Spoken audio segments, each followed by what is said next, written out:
بسم اللہ الرحمن الرحیم۔ جذبہ عبادت کی قدر و منزلت۔ ایک مرتبہ امام احمد بن حنبل رضی اللہ عنہ کے پڑوس میں ایک لوہار رہتا تھا۔ جب وہ فوت ہوا تو اس کے بعد کسی محدث نے خواب میں دیکھا۔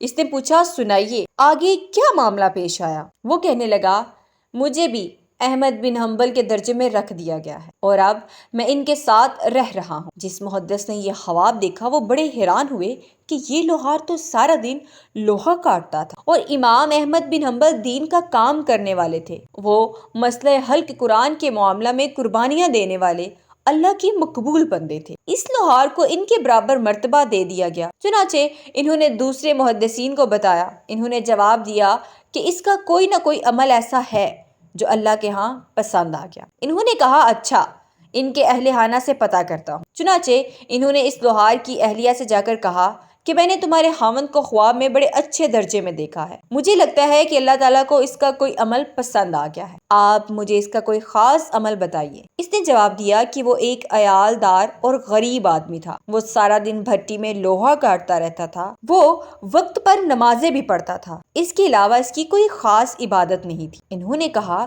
پھر بھی ذرا سوچ کر بتائیے۔ اس کی بیوی نے سوچ کر بتایا کہ مجھے اس کی زندگی میں دو باتیں نمایاں محسوس ہو رہی ہیں۔ ایک تو یہ کہ اس کے اندر نماز اور اذان کا اتنا ادب تھا کہ اگر لوہا کاٹتے ہوئے کبھی اس کا ہاتھ اوپر ہوتا اور اس کے ہاتھ میں ہتھوڑا ہوتا اور عین اسی لمحہ اللہ اکبر کی آواز آتی تو اس کو مارنے کے بجائے رکھ دیتا کہ اب میرے مالک کی منادی پکار ہے اور مجھے اب اس کے دربار میں حاضری دینی ہے۔ اور دوسری بات یہ کہ وہ سارا دن محنت کر کے رات کو تھکا ہوئے آتا تھا تو ہم میاں بیوی کے ساتھ بچوں کے ساتھ اپنے گھر کی چھت پر سوتے تھے اور ہمارے پڑوس میں امام احمد بن حنبل رہتے تھے۔ امام احمد بن حنبل ساری رات قرآن پڑھتے رہتے تھے۔